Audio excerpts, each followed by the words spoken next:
श्रीमद् भगवद गीता हिंदू धर्म का एक पवित्र ग्रंथ है।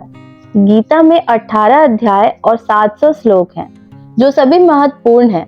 महाभारत में भगवान श्री कृष्ण ने अर्जुन को जो उपदेश दिए थे वही गीता है। गीता में आत्मा, परमात्मा, भक्ति, कर्म, जीवन आदि का वृहद रूप से वर्णन मिलता है।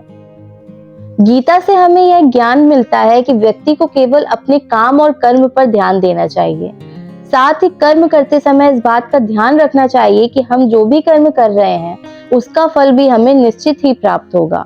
गीता हमें ये बताती है कि जीवन क्या है और इसे कैसे जीना चाहिए, आत्मा और परमात्मा का मिलन कैसे होता है, अच्छे और बुरे की समझ क्यों जरूरी है। इन सभी गूढ़ सवालों से जवाब हमें गीता से ही प्राप्त होते हैं। लेकिन सवाल यह है कि गीता का पूर्णतः ज्ञान कैसे प्राप्त किया जा सकता है और इसके लिए इसे कितनी बार पढ़ना चाहिए। गीता या फिर किसी भी पाठ से ज्ञान को प्राप्त करने के 4 स्तर होते हैं: श्रवण या पठन ज्ञान, मनन ज्ञान, निधिध्यासन ज्ञान और अनुभव ज्ञान। इन चारों स्तर से गुजरने के बाद ही किसी भी ज्ञान की पूर्णता होती है और इससे समुचित लाभ होता है।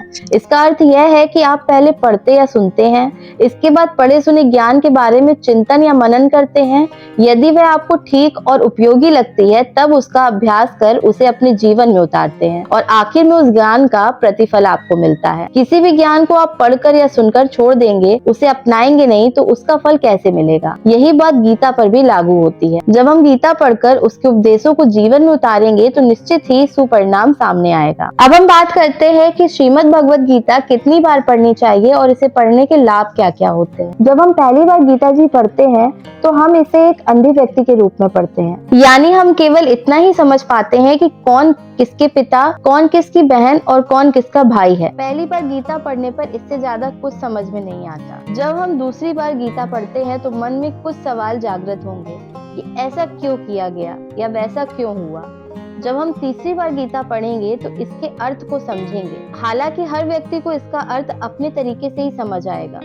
जब चौथी बार हम गीता जी पढ़ेंगे तो हर एक पात्र से जुड़ी भावनाओं को समझ पाएंगे, जैसे अर्जुन के मन में या दुर्योधन के मन में क्या चल रहा है। पांचवी बार गीता को पढ़ने से पूरा कुरुक्षेत्र हमारे मन में खड़ा हो जाता है और हमारे मन में अलग अलग कल्पनाएं होती हैं।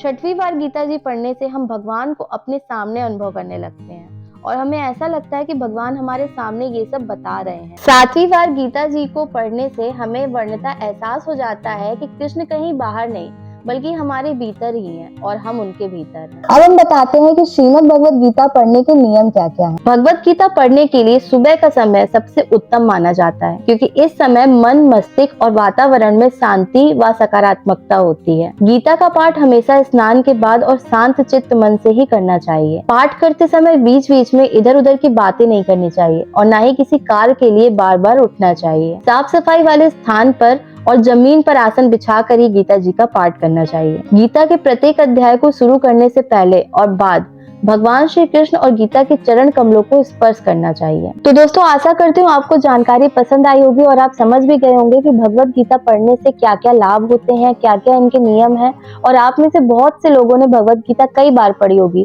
तो आपका इसको लेकर के क्या अनुभव रहा हमें कमेंट बॉक्स में जरूर बताएं। और वीडियो पसंद आए तो वीडियो को लाइक करें, चैनल को सब्सक्राइब करें और कमेंट में जय श्री कृष्ण लिखना ना भूलें।